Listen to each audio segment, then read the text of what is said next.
Hey ladies and gentlemen, boys and girls, Mel Herbert here for the Talking Tesla podcast.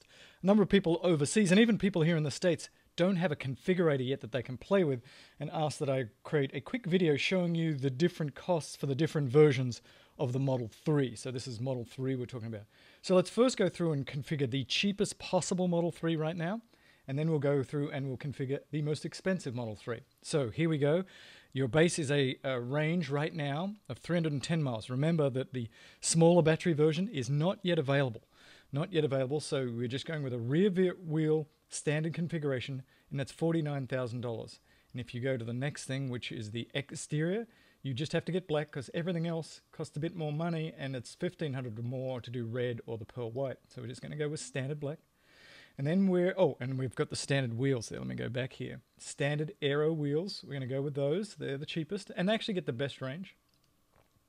Now we're going to do the interior, which is sort of this standard black. It's fine. I have one on the car right now.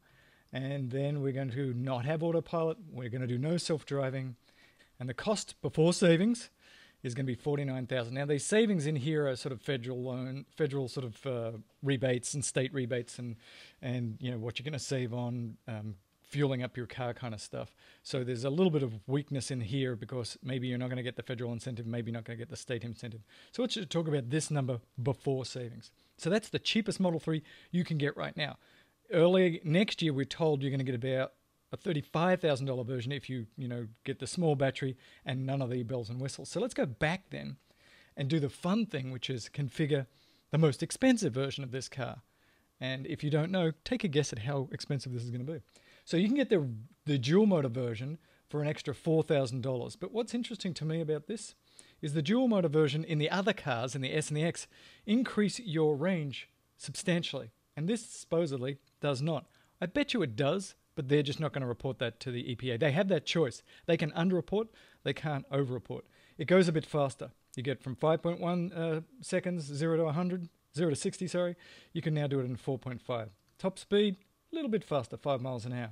And if you want to do the performance version, now you can go 0 to 60 or 0 to 100k in 3.5 seconds, and you get a little bit higher top speed, 155 miles an hour.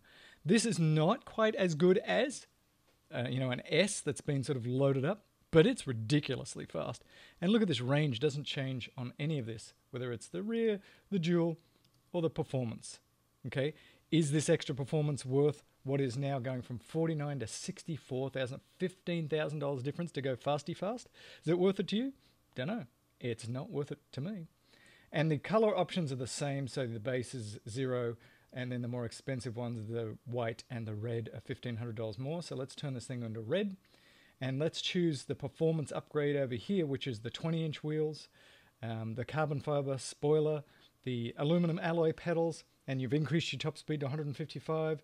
That's $5,000 for that right there. Look down here. We've already got this car to $70,500. Let's make it more expensive, shall we? So you've got this sort of included black interior, which is quite lovely, but the white looks even better. I will say that. It looks even better, but it's going to cost you $1,500. So let's go further. Let's go to autopilot and full self-driving. So I want autopilot, and I want full self-driving, even though we don't know when this is going to get released. Let's just drop the cash on it. And ladies and gentlemen, boys and girls, you now have a Model 3 with all the bells and whistles that's super fast, that has a really nice interior. It has these funky, great, wheels that everybody loves, although it reduces your range theoretically. And it's $80,000. We went from $49,000 and to $80,000. So $31,000 more before savings. Is that worth it to you? I don't know, but there it is at least. And the cheapest version of this is not even available yet. That'll be available, we're told, later in the year. Ladies and gentlemen, boys and girls, my name's Mel Herbert, and that is a Talking Tesla Bite.